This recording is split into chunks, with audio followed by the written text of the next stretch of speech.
Más de 30 kilómetros de arroyos entubados. Más de 150.000 vecinos que ya no se preocupan por las inundaciones. Porque lo importante no siempre se ve y porque sabemos lo que es importante. Merlo crece con vos.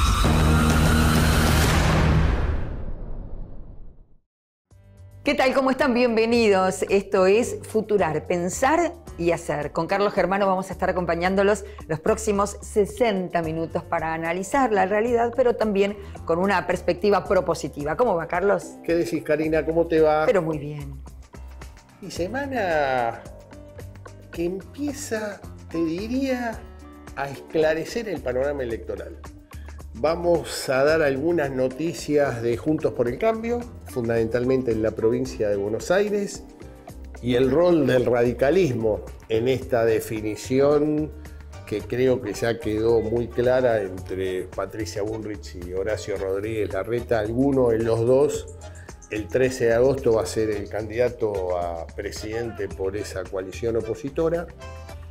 Y a su vez te diría también que vamos a empezar a tratar de esclarecer un poco el editorial de hoy, que es el peronismo en su laberinto, hablar un poco qué está pasando en el peronismo, cuál es la actitud que va a tomar el kirchnerismo con respecto a esta elección, fundamentalmente como epicentro la provincia de Buenos Aires, porque empiezan de alguna manera ya a acercarse la fecha límite, que es el 24, el cierre de lista, 24 de junio, y obviamente se van adelantando situaciones que todavía no salen a la luz pública, pero hay mucho juego, mucho ruido, y donde el ministro de Economía está jugando un rol muy importante en todo el armado político, y te diría también de opositores. En la semana agropecuaria podríamos decir que se destacan que Confederaciones Rurales Argentinas decidió hacer público toda una lista de propuestas a los dirigentes nacionales, a todos aquellos que son candidatos no solo a presidente o precandidato, sino también a gobernadores, dada la importancia que tiene justamente para el agro en el interior, toda una serie de propuestas señalando lo que usted viene mencionando hace tanto tiempo. Independientemente de lo que nos cuentan nosotros, ya que no estamos escuchando concretamente cómo lo van a hacer, vamos a quitar las retenciones a las economías regionales. ¿Cómo? Bueno, nosotros les damos una propuesta, puede ser así o de esta otra manera. CRA avanzó y le hizo llegar esto a los distintos candidatos y precandidatos. Y la otra noticia, sin duda alguna, centrales de esta semana es que terminó, vamos a estar ampliándolo, ya el denominado dólar soja, que está enmarcado en esta oportunidad dentro de lo que es el dólar agro, que termina a fines del mes de agosto. Lo que podemos anticipar es que, como lo decían muchos analistas, el resultado no fue el esperado por el gobierno. Sí, ya el jueves pasado estuviste planteando un poco de este dólar soja 3 o dólar agro, que no fue lo que el gobierno nacional esperaba y necesitaba. Exactamente, por lo cual hay un run acerca de que podría haber otro dólar soja, pero tengamos en cuenta que no hay volumen, es decir, en términos de producción, ni tampoco hay mucho más para vender, según señalan los propios productores. Sí, la exportación ya se pronunció, que era quien señalaban como aquellos que estaban interesados en la liquidación. No hay más. Pero Karina, esto, ¿sabés qué? Yo creo que puede haber un dólar soja 4 o no puede haber, de acuerdo a cómo le vaya a Sergio Massa y a Máximo Kirchner en China y cómo termine la negociación de cierre con el Fondo Monetario Internacional. ¿Por qué? Porque el problema central sigue siendo el mismo, es la falta de dólares. Hoy hay un déficit muy grande de dólares, el Banco Central los necesita, y en la medida que se acerque las fechas electorales, la presión y la desesperación cada vez va a ser mayor. De ahí evaluar si puede haber un dólar soja 4 o un dólar soja 4 que no se dé, te diría, va a tener que ver con eso, con esta situación de la falta de dólares. Y tenemos además un invitado de lujo porque es un hombre que ha incursionado en la política partidaria, que ha ejercido cargos ejecutivos, que además es dirigente agropecuario desde hace muchos años, oriundo de Suipacha, productor y hoy titular de Carvap. Estamos hablando de Horacio Salaverry. Exactamente, que ya lo tenemos en el piso. Pero bueno, empezamos el programa. Comenzamos entonces.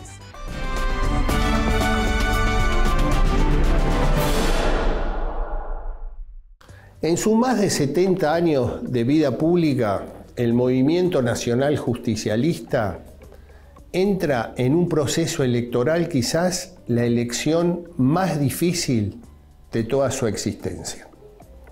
O sea, están en situaciones de muchísima heterogeneidad, sin liderazgos consolidados y fundamentalmente con dos datos centrales de lo que está transcurriendo en este momento el peronismo. Perdió su sujeto social. Históricamente, desde su nacimiento allá por el año 1945, el justicialismo era su defensor central del trabajo y en el cual los trabajadores eran su principal bastión de defensa. Hoy eso de alguna manera se fue agotando. Hay muchísimos sectores que pasaron a la informalidad y están viviendo de trabajos totalmente por fuera de la legalidad impositiva o fundamentalmente a través de planes. O sea que de alguna manera se fue rompiendo el sujeto social en el cual el justicialismo siempre dominó el escenario político argentino. Y el otro dato es que hoy el justicialismo no tiene un proyecto nacional, no tiene una verticalidad con respecto a un proyecto en común. Hoy lo que sobresale fundamentalmente son los líderes territoriales. Líderes, digamos, que están pensando en defender su terruño, sin poder trabajar en una unidad que sea totalmente homogénea. Esto me parece que es un dato que en el peronismo hacía mucho tiempo no pasaba y que hoy se va viendo con mucha nitidez, y esto creo que el ejemplo más claro es que casi todas las provincias argentinas decidieron llamar a elecciones provinciales por fuera de las fechas nacionales. No querían tener ningún tipo de contacto con el gobierno nacional. Y esto me parece que tiene sus repercusiones en todo lo que está sucediendo y fundamentalmente hay que mirar los pasos de Cristina Fernández de Kirchner. Una dirigente nacional, obviamente, con un liderazgo fuerte, pero que lo empezó a parcializar en la provincia de Buenos Aires y con mayor especificación en el conurbano bonaerense. Y empiezan a surgir decisiones que se van a ir conociendo en las próximas semanas, donde el kirchnerismo decidió jugar por vez primera con dirigentes del propio riñón. Hoy está muy avanzado que el precandidato a presidente es el actual ministro del Interior, Guado de Pedro. Que el gobernador Axel Kicillof irá por su reelección. Que el primer candidato a diputado nacional por la provincia de Buenos Aires sería Máximo Kirchner. Y el primer candidato a senador nacional por la provincia de Buenos Aires sería el hoy socio estratégico del kirchnerismo y fundamentalmente de la Cámpora, el ministro de Economía Sergio Massa. Esto sería en general la logística electoral, la arquitectura electoral que el Frente de Todos estaría estableciendo en la provincia de Buenos Aires y, que es importante decirlo, la provincia cuantitativamente más importante. Dos dificultades que veo ahí. Primero, al kirchnerismo le cuesta muchísimo en la provincia de Buenos Aires entrar en el interior productivo de la provincia. Todavía no pudo abrazar a la producción y en el cual esa producción o ese interior bonaerense estar acompañándolo, que no es un dato menor. ¿Por qué digo esto? Porque toda la zona productiva del país, fundamentalmente la región centro, que es Entre Ríos, Santa Fe, Córdoba, e interior de la provincia de Buenos Aires, y excluyendo La Plata, aproximadamente estamos hablando de 14 millones de habitantes, en el cual ahí el peronismo y fundamentalmente Guado de Pedro va a tener que trabajar mucho para tener una relación o tratar de empatizar con ese interior federal, con ese interior productivo, en el cual las diferencias en estos años fueron muchísimo. A partir del 2008, cuando fue la famosa resolución 125, las aguas se dividieron y fue muy difícil encontrar una unidad o un acercamiento entre esa producción, ese país productivo y el kirchnerismo. Ese es uno de los grandes desafíos que va a tener hoy, si se confirma que Guado de Pedro es el precandidato a presidente de la República. Creo que ahí va a tener que jugar un rol muy importante Sergio Massa, que ya de alguna manera lo está jugando. Lo que yo decía al principio del programa, hoy les diría que se está hablando de que el candidato por La Libertad Avanza de Javier Milei en la provincia de Buenos Aires es el actual intendente de Chivilcoy, el excomisario Brito, un hombre muy cercano a Francisco de Narváez y un hombre que hasta hace poco militó en el Frente Renovador.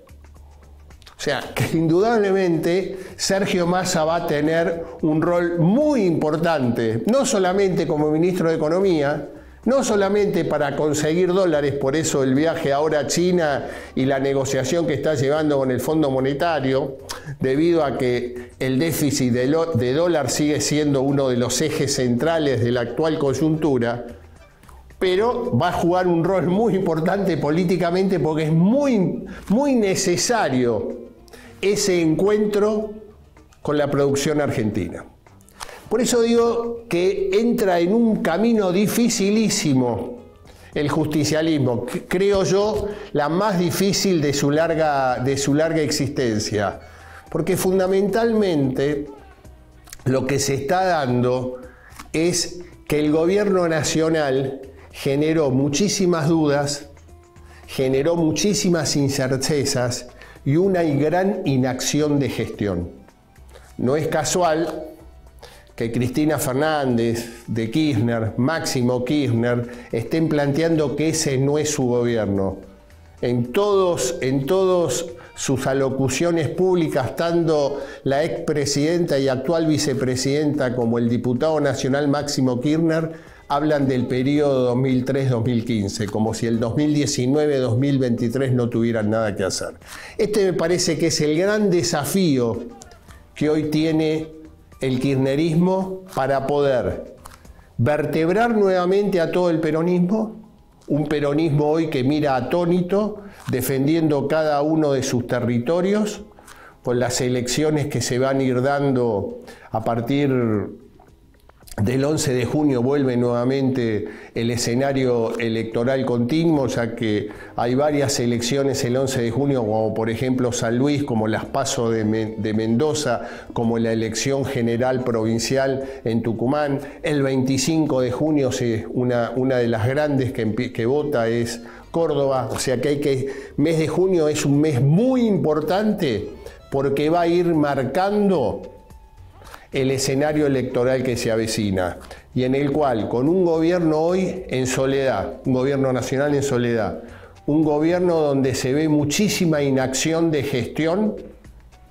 pero que está gobernado por el peronismo va a tener que hacer muchísimos esfuerzos para volver a convencer que tienen la solución a las preocupaciones ciudadanas que están reclamando permanentemente, porque llegar a fin de mes en la Argentina cada vez es más difícil.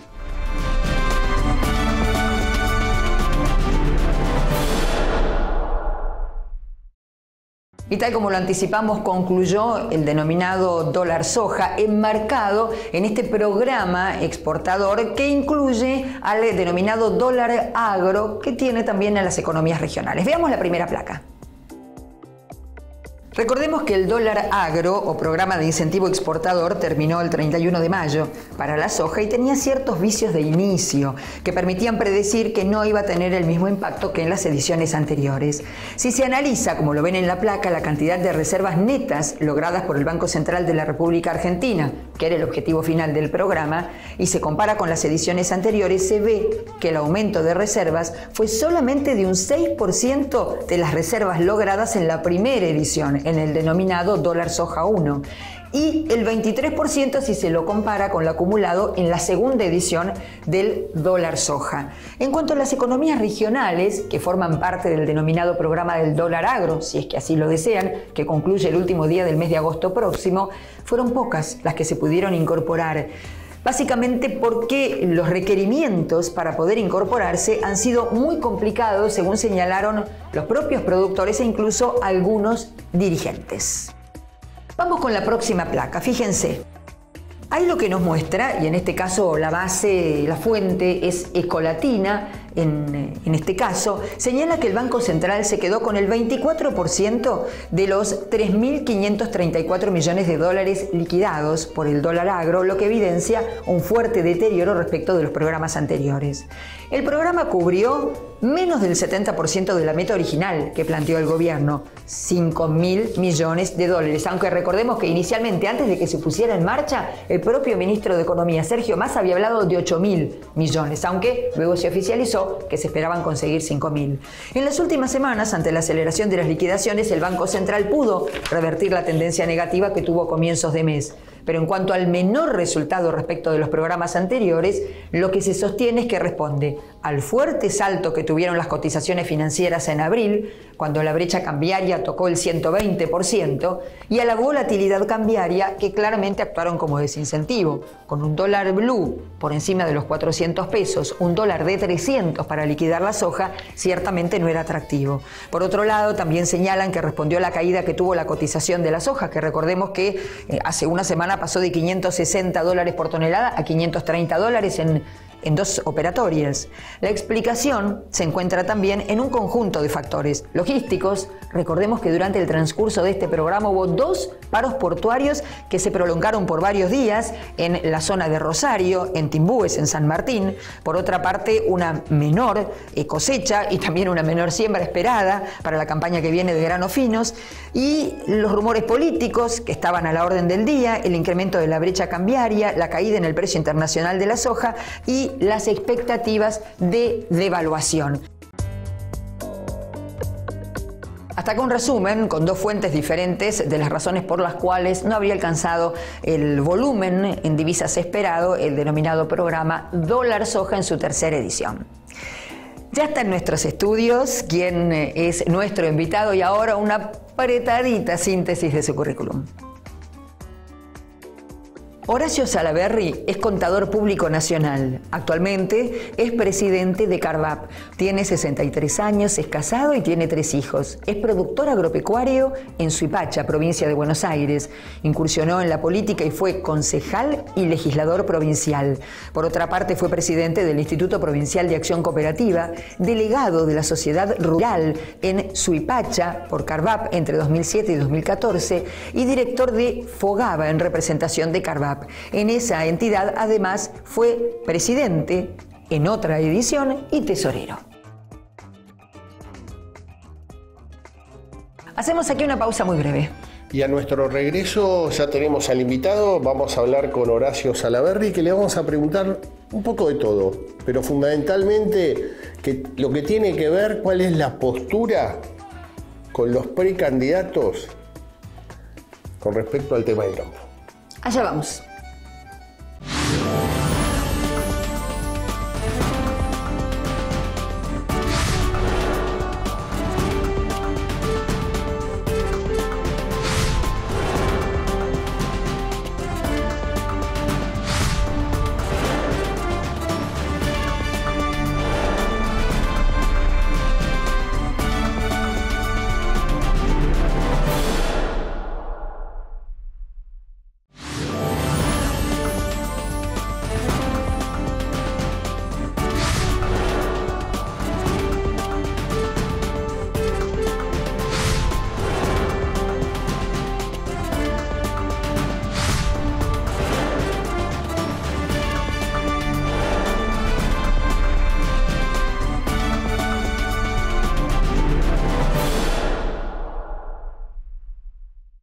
Bueno, Horacio Salaverry ya en el estudio, como prometimos. Muchísimas gracias por estar con nosotros. No, al contrario, agradecido soy yo. Muy amables. Horacio, año difícil de todo punto de vista, pero es un año político. ¿Cómo Carvap, bajo su presidencia, qué expectativas tiene hoy, fundamentalmente en la provincia de Buenos Aires? Porque La Pampa ya está definido. Está decidido ahí. Bueno, en La Pampa inclusive hicimos una de las jornadas que siempre hemos hecho con los candidatos a gobernadores ya directamente, con los precandidatos, con los candidatos a gobernadores, porque no hubo paso, la paso fue casi una elección interna de un sector, y donde se debatió y bueno, hicieron su propuesta. Hoy estamos ante la cuestión nacional y provincial, ¿no? Con un esquema sumamente complejo, básicamente en lo nuestro, en este caso por lo climático en principio, ¿no? Pero por otro lado, uno empieza a entender que hay un gobierno con la característica que tiene, donde básicamente está tratando, creo que estamos flotando en el aire a ver si un viento nos lleva a algún lado mejor hasta llegar. Y eso de llegar es un paso largo. Ahora, en ese paso largo, bueno, también hay que ir mirando hacia adelante, ¿no? Y mirar hacia adelante es mirar las elecciones, ¿no? O sea, creo que una de las funciones hoy del gremialismo agrario, ¿no es cierto?, en representación de productores, es decir, muchachos, busquemos un escenario que se entienda, un escenario previsible, que de alguna manera atienda a las cuestiones del país, que atienda a las cuestiones de nuestro sector, nuevamente, ¿no? Me parece que ese es hoy una de las funciones en estos meses. ¿Están teniendo diálogo con el gobernador de la provincia de Buenos Aires?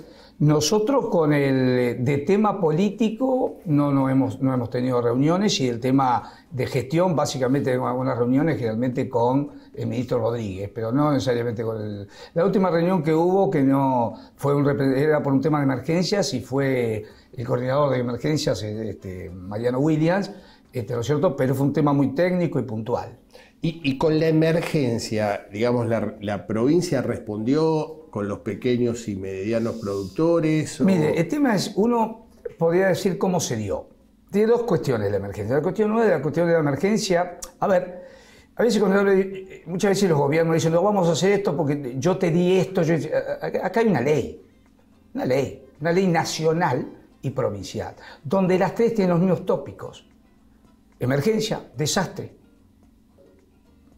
créditos de financiamiento, renovación de los vigentes, y por otro lado, corrimiento o condonación de impuestos. Los tres iguales. O sea que todo lo que se anuncia por parte del Estado, que está bien, lo hace, pero está en la ley. Digamos que no se está haciendo nada ni fuera ni que la ley no obligue. Entonces, están cumpliendo con la ley. Ahora, en ese caso, la cuestión crediticia en la provincia de Buenos Aires, un crédito del Banco Provincia, algunos créditos que está dado ahora el Ministerio. El crédito del Banco Provincia a los 49, hoy creo que está más de 50 la tasa. Es un buen crédito, pero el problema es que a veces, da 6 meses de gracia, y a los 6 meses estamos igual. El que la sacó en enero, en junio está igual. Claro. Y después viene el tema propiamente dicho de la emergencia. Y ahí nosotros hemos hecho una carta abierta al gobernador, porque entendemos que la cuestión no se manejó como nosotros entendemos y que debería ser, y como de alguna manera hasta la ley lo dice, y de alguna manera cómo perjudicó, cómo faltó al productor, y cómo de algunos casos a nivel nacional perjudicó. En el mes de diciembre del año pasado, ya estábamos en una situación muy compleja desde el punto de vista climático. Se declara una emergencia hasta el 31/12 del 2022. Posterior a eso nos volvimos a juntar en fines de enero, febrero, ya marzo.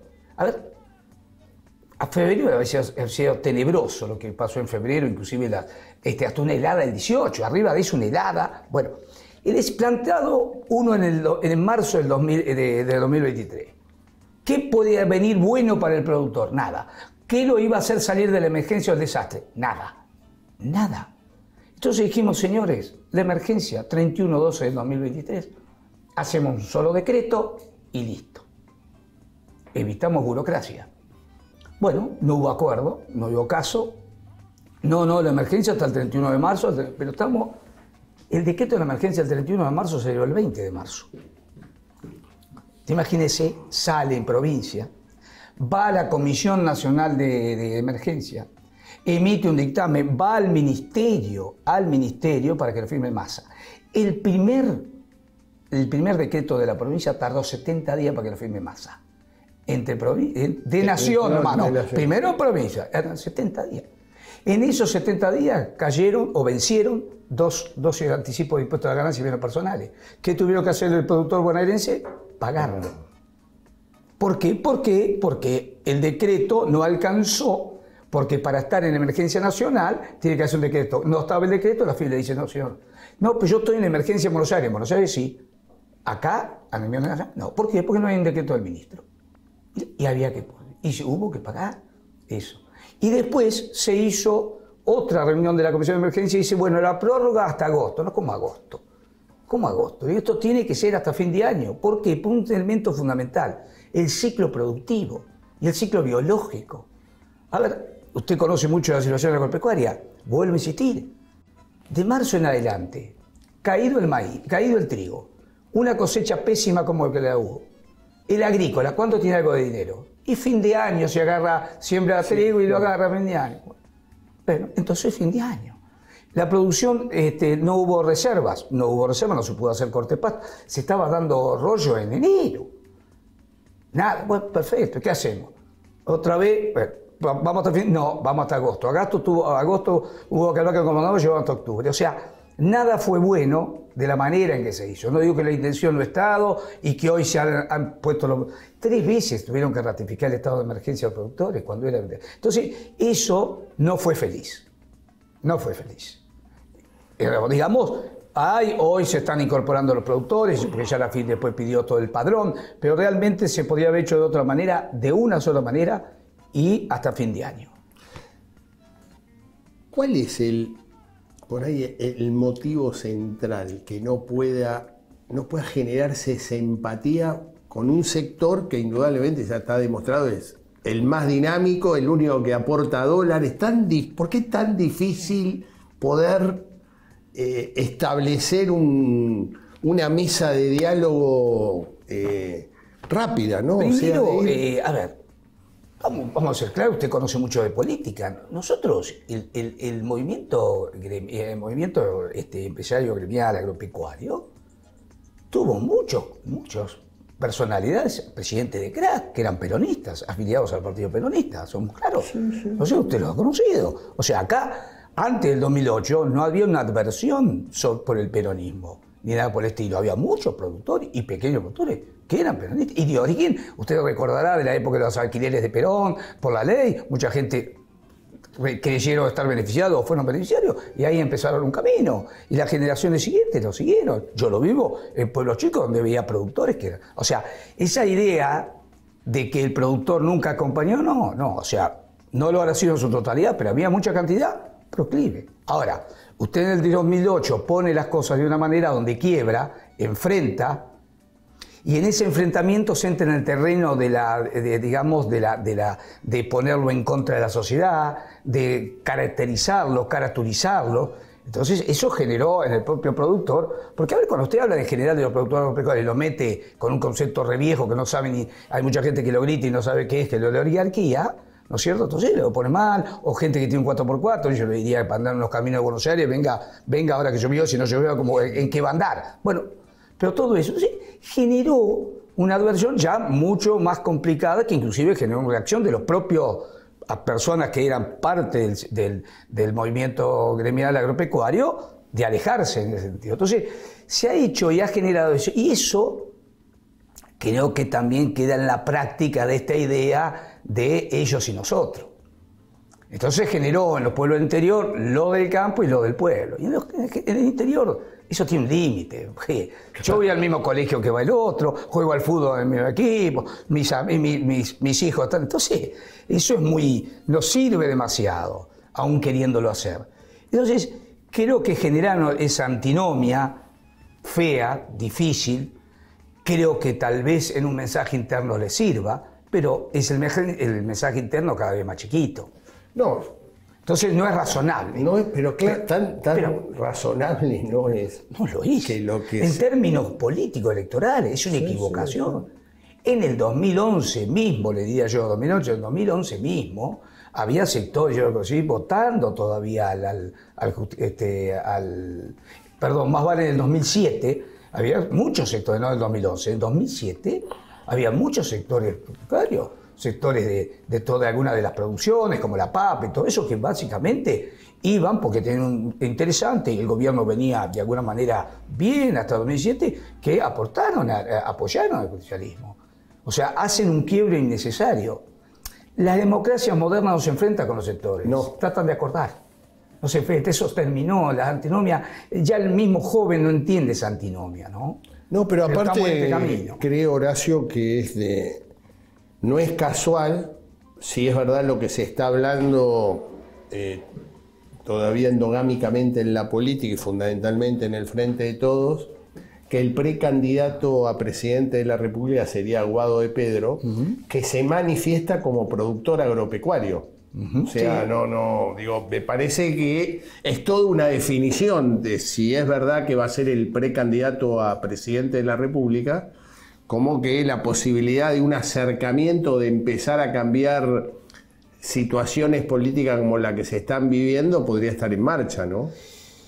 A ver, de la manifestación de ser productor agropecuario no se avanza demasiado, digamos, los hechos hoy. Porque yo te quiero mucho, pero tengo un tipo que vive conmigo y te vive fajando, y yo vivo con él, pero yo te quiero mucho. Y no es así. O sea, estamos hablando del ministro del Interior. Creo que si el ministro del Interior tiene alguna afición sobre el campo, se siente productor, tenía los elementos políticos como para incidir en la acción. Y yo no lo he visto a Guado de Pedro incidir en la acción cada vez que hemos tenido un problema. No lo he visto. Entonces, me parece que la cuestión es una demostración de hecho, no de decir que yo soy productor agropecuario. Pues yo puedo decir, yo soy contador y el ministro es contador, entonces estamos... No. Yo soy contador y no pienso lo mismo que el ministro de Economía, que puede ser contador o no. ¿No es cierto? O sea, la definición de una acción por sí misma o ejercer un determinada acción productiva no significa que, digamos, que se piense igual. Creo que la acción, y a ver, yo puedo entenderlo en alguien que es un ciudadano común, pero de un ministro que tiene posibilidad de incidir nada menos del interior políticamente en la política general, creo que la simple manifestación no garantiza. Creo que lo que garantiza son las acciones. Coincido, y ahí viene la otra pregunta. Hoy, las entidades agropecuarias, o en este caso Carvap, ¿tiene pensado trabajar o está ya haciéndolo con los precandidatos, al menos públicos, que hay a presidente y a gobernadores? O sea, del hecho de empezar, digamos, un poco lo que hicieron en La Pampa. Lo estamos haciendo. Lo de La Pampa se repite en la provincia de Buenos Aires, pero con los candidatos que pasaron las PASO. Con los candidatos, no precandidatos. 13 de agosto. Exacto. Los candidatos, no los precandidatos. De todas maneras, hemos tenido con precandidatos a gobernadores ya distintas reuniones y con algún candidato presidencial también. Inclusive hemos participado, somos parte de CRAP. CRAP presentó la semana pasada todo un plan, sí. ¿No es cierto? Donde nosotros hemos trabajado conjuntamente, porque somos parte de CRAP, donde lo que pensamos a nivel nacional, y es eso lo que estamos nosotros, cuando nos entrevistamos, entregando como lo que necesita el sector, y además tenemos una cantidad de puntos a resolver o a plantearle a los candidatos a gobernadores, ¿no es cierto? De distintas facciones o, ¿no es cierto?, o distintos partidos políticos que sean o alianzas políticas. A cada uno se le va a entregar en la necesidad de tener algunos cambios que también fueron propuestos en el gobierno de Scioli, fueron propuestos a Vidal, fueron propuestos también a este gobierno, y hay 4 o 5 puntos que no hemos logrado cambiarlo en la provincia de Buenos Aires. Hacemos una pausa y le dejo una pregunta. ¿Hay posibilidades de lo que hizo hoy CRA pueda incorporarse las otras entidades agropecuarias y hacer, digamos, con homogeneidad en las propuestas? Pero se incorpora Karina Rodríguez, sí. Un placer. Y contesta.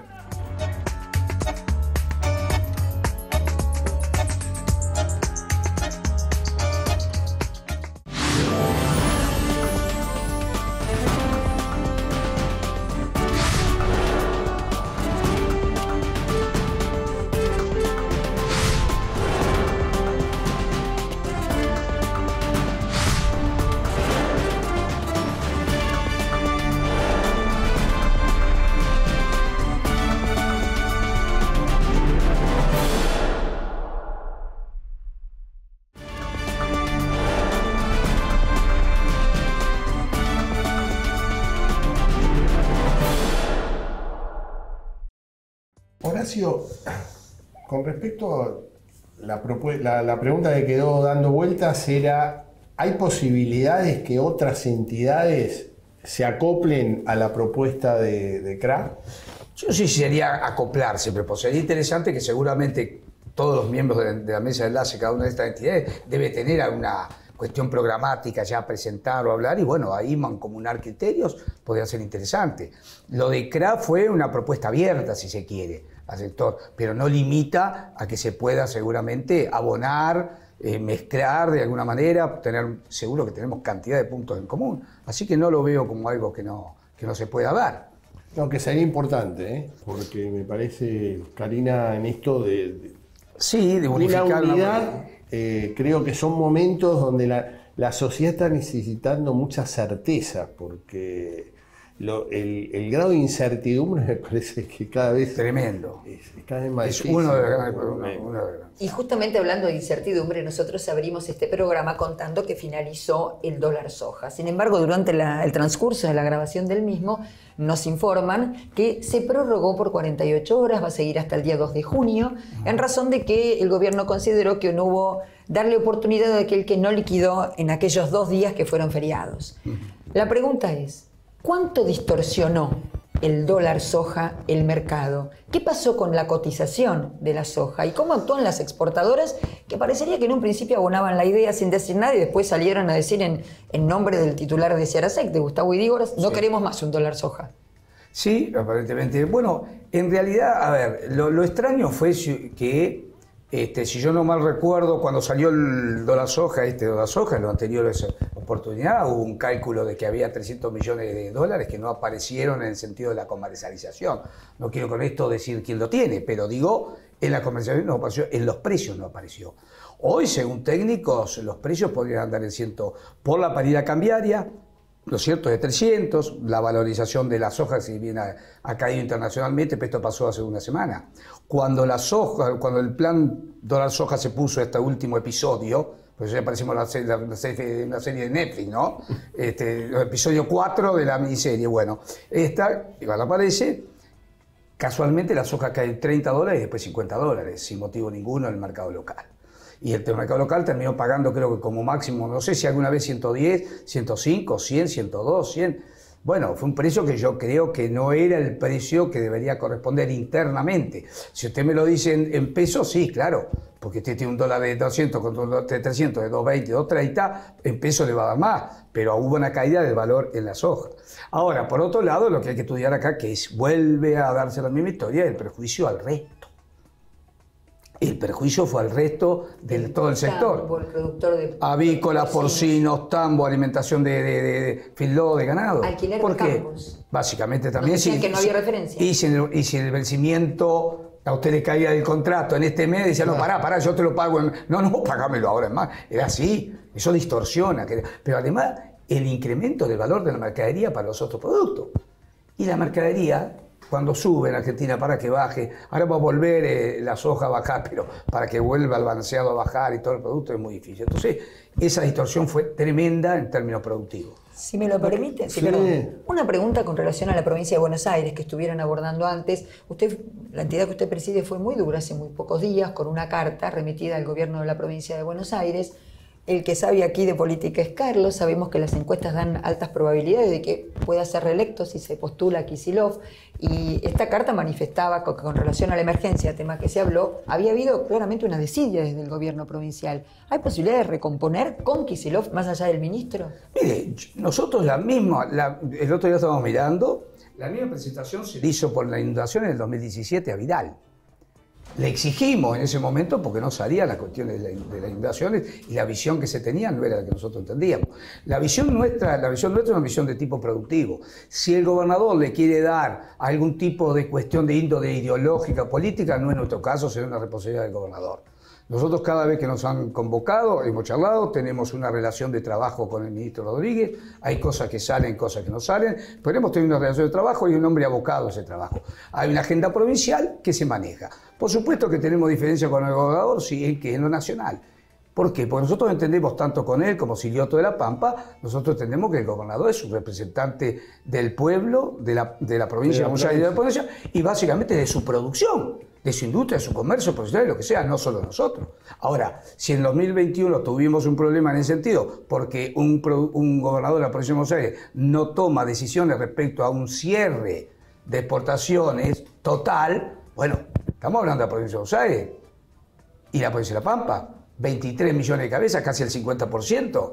Y un gobernador como Silioto no se expide y un gobernador como Kicillof no se expide. Por eso tenemos diferencias, sí, las tenemos. Y con Silioto también las tenemos en el sentido del posicionamiento a nivel nacional. ¿Por qué? Porque gran parte de lo que es la cuestión de la rentabilidad de la agropecuaria pasa por los sistemas que aplica Nación.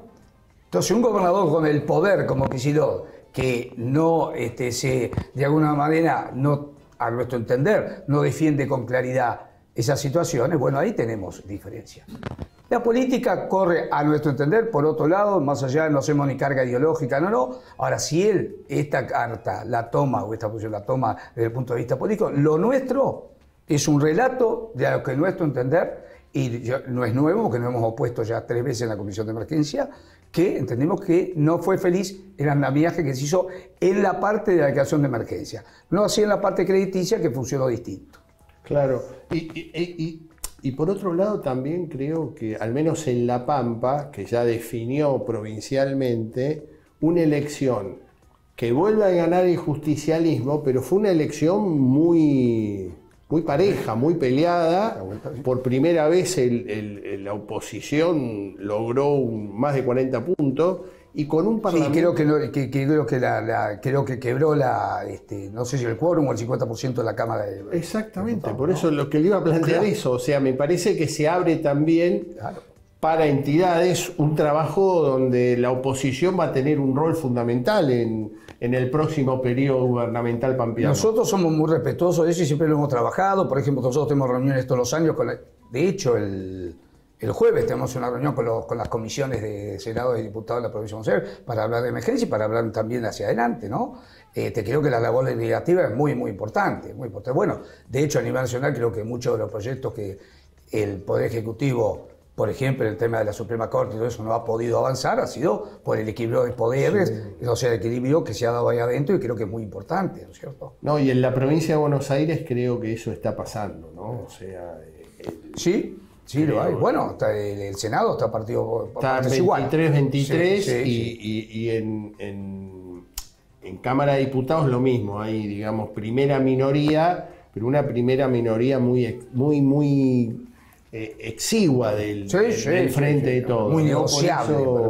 Por eso la importancia. Pero me parece, la percepción que uno tiene con lo difícil que se está viviendo, yo creo que la política tiene que dar un salto cualitativo en esto, porque lo que no se puede seguir alimentando es incertidumbre, porque creo que yo le diría a Horacio que hay como que la disociación sigue siendo muy fuerte entre, no la política, entre los políticos y la sociedad. La es como que hay... Sí. Son compartimentos estancos. Sí, con los sectores productivos pasa exactamente lo mismo. Con todo, con las cámaras empresarias, con todo. Hay una idea en la política, digamos, endorreica, digamos, de alguna manera que entre ellos es la cuestión, y bueno, pero hay que mirar un poco las cosas hacia afuera, cómo va, cuál es la necesidad, de qué está hablando la gente, qué es lo que está pasando. Y además, yo decía el otro día, cuando me tocó dar unas palabras en una rural, que, a ver, uno va en la mayoría de las partes del mundo, uno pregunta, y más en los países desarrollados, ¿qué va a pasar mañana? Y en la región también, ¿qué va a pasar mañana económicamente?